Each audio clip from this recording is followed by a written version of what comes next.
provided by Thomas Allgaier and Frennis, based on the most relevant LinkedIn posts about commercial fleets in calendar weeks 30 and 31. Frennis is a B2B market research company that supports automotive suppliers with building feature-by-feature competitive intelligence that shows exactly how their product stacks up against the competition. You can find more info in the description. So today we are looking at the top commercial fleet trends, and these are sourced directly from the industry's actual experts on LinkedIn. If you are managing mobility operations or, building fleet tech, we're diving into exactly what you need to know. Yeah, and we've got a lot of ground to cover. We're going to get into the really harsh new deployment economics of fleet electrification, because that is shifting fast. Oh, absolutely. And we'll also talk about how AI is, finally moving from just sitting on dashboards to taking direct action. Plus, there's this whole terrifying legal reality around maintenance compliance now. Which is just a massive headache for operators right now. It really is. Yeah. And we'll wrap up with how global regulations are just completely reshaping operating costs. So let's just jump right into it. The conversation around commercial electric vehicles it's officially moved past range anxiety, right? And even vehicle availability. Yeah, completely. That is old news. The new headline we're seeing everywhere is really about deployment economics and just the sheer operational complexity of it all. Exactly. And Michael Barnard actually shared a great example of this recently. He was talking about Ember, this company operating over 100 electric coaches across Scotland's inner-city network. Which is not an easy road profile. No, not at all. Lots of elevation, harsh weather. But the crazy part is they had to actually buy Yutong coaches from China to pull this off. Wait, really? Why China? Because the European and British manufacturers, they simply couldn't meet Ember's deployment timelines. The legacy guys were just, too slow. So Ember had to look elsewhere to actually get the hardware on the road. Wow, that really shows where the supply chain bottleneck actually is right now. But we are seeing some successful local deployments too, right? Yeah. Like Phil Hughes was highlighting how Marks & Spencer and Gist are rolling out these 10 DA XD electric trucks. Oh, yeah, I saw that one. Yeah, and they're apparently achieving up to 300 miles on a single charge, which is wild for heavy-duty retail routes. And then Tremaine Johnson noted another one, Bartram's. Right, with the Mercedes trucks. Exactly. They added these Mercedes e-Actros 600s, but the brilliant part is they are running them in their customers' paint. So they painted them for global chair components to basically help that customer save 90 tons of carbon annually. That is such a smart business move. You're selling the sustainability back to the client. Totally. But okay, I want to push back on this a little bit, or just kind of ground it. Because when I see these fleet operators buying, 10 or 30 massive EV trucks, it feels a lot to me like a company buying a huge state-of-the-art server farm. Okay, I see where you're going with this. Like, the hardware is finally here, and it looks amazing, but do we actually have the grid capacity to plug the thing in? Yeah, and that right there is the fundamental bottleneck. Tim Harper actually observed this exact thing. He pointed out that zero-emission heavy goods vehicles are just stuck at roughly 1% market share in the UK right now. Just 1%. That's barely anything. Barely anything. And he argues the barrier isn't the sticker price anymore. It is the massive operational risk of trying to coordinate the finance, the specialized insurance, and most importantly, the depot infrastructure. Because it's not just buying a truck anymore. No, not at all. Bradley Nelson made a brilliant point about this. He said ordering heavy-duty EVs isn't a transportation decision anymore.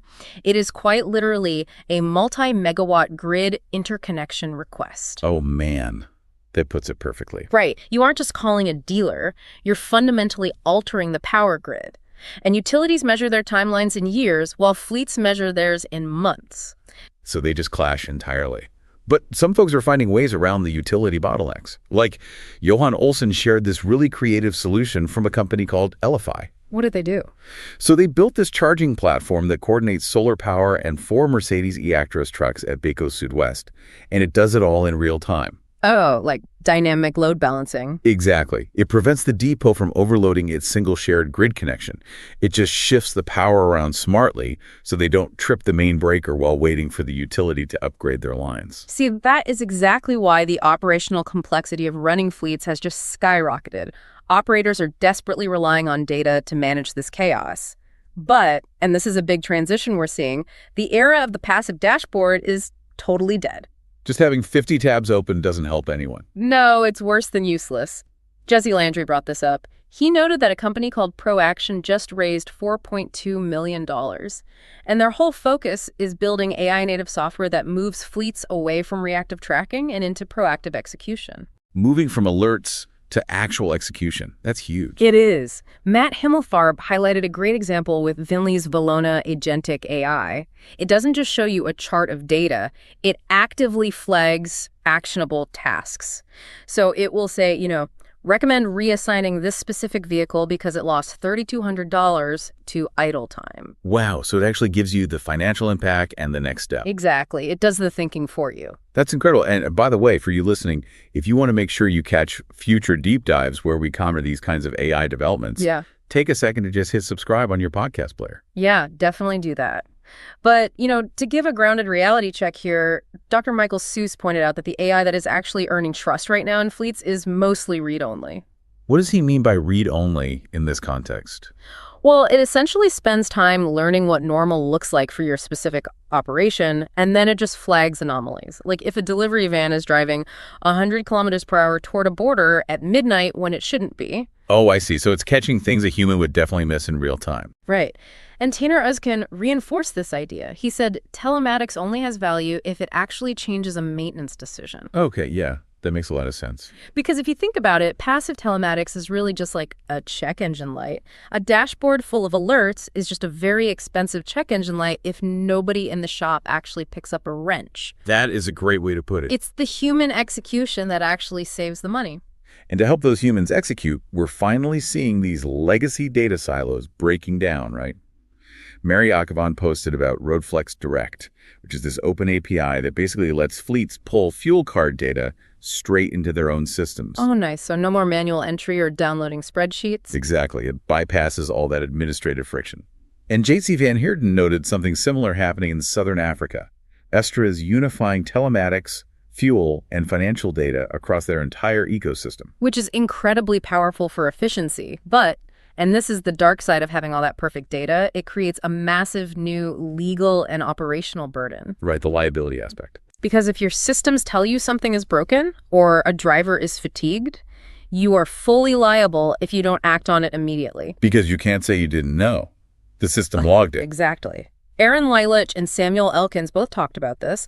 They pointed out that a post-accident protocol is now essentially a courtroom exhibit. That is terrifying for a fleet manager. It really is. If your telematics warn you of an issue like a degrading brake line and you ignore it to keep the route on schedule, plaintiff attorneys are going to find that exact gap.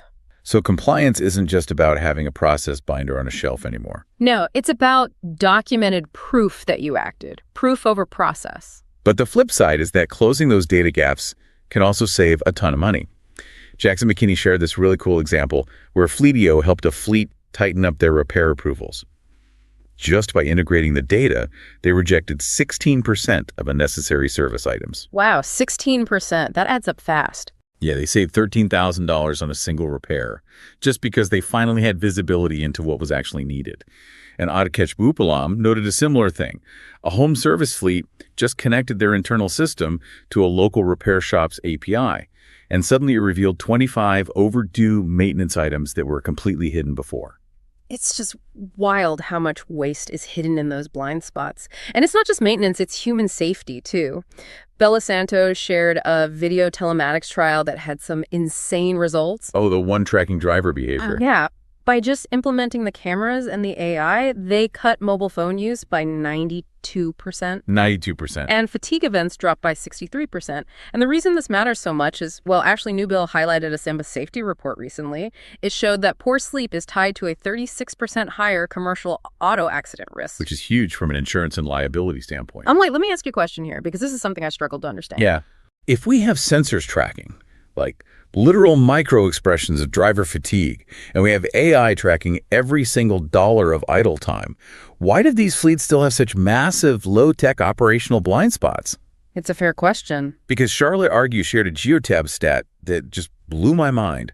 They analyzed 2.6 million vehicles, right? And they found that heavy-duty trucks idle for over 2 hours a day. 2 hours a day per truck. Yes. And for the worst 10% of fleets, that equals $105 million wasted annually, just sitting there idling.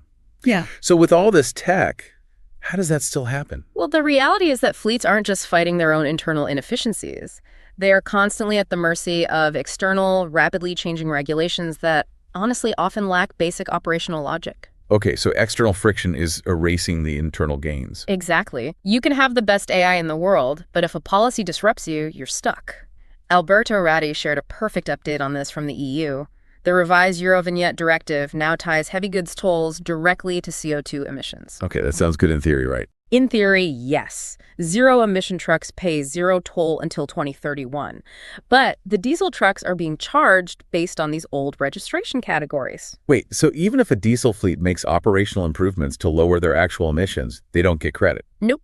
The toll is based on the old paperwork, not their actual current operational emission reductions. It completely fails to reward practical improvement. That is incredibly frustrating. It's like the bureaucracy just can't keep up with the physical reality. Exactly. And when you look globally, you see very different approaches to regulation. Like Dustin McDonald pointed out what the Port of Los Angeles is doing.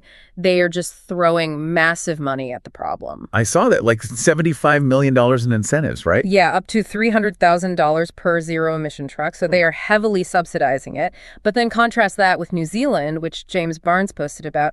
New Zealand is actually deregulating to save fleets money. Oh, how so? They now allow fleets to convert their old mechanical hubidometers. The little mechanical axle counters. Yeah, exactly. They can convert those to electronic road user charge units for just $250. They just remove the friction instead of throwing millions at it. See, that makes so much more sense to me. But sometimes even well-intentioned policy just creates a physical nightmare. Like Christina Shadrina shared this wild, cautionary tale from Ontario. The tire recycling thing. Yes. Ontario recently introduced a $16 per tire recycling fee for commercial trucks, which, makes sense environmentally. You tax it up front to fund the recycling. Right. Pretty standard policy intent. But the execution was just a total disaster. The municipality stopped accepting the scrap tires faster than the collectors could actually grab them. Oh, no. Yeah, so it resulted in a massive physical backlog. There are up to 1 million uncollected tires just sitting around.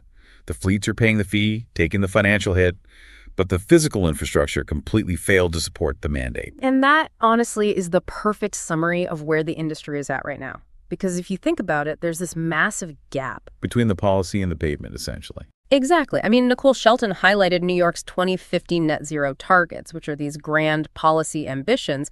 But the gap between that vision and the literal groundwork of, say, getting a megawatt grid connection or just picking up a scrap tire is where the future of mobility is actually going to be won or lost. The technology is moving so fast, but everything else is lagging. Exactly. The physical infrastructure and the human execution, they just have to catch up. The friction is in the real world now. It really is. Well, if you enjoyed this episode, new episodes drop every 2 weeks. Also, check out our other editions on charging and battery technology, autonomous and mobility markets, and software-defined and AI-defined vehicles. Yeah, thanks so much for joining us for this deep dive. And just a final quick reminder to hit subscribe so you don't miss the next one. Catch you later.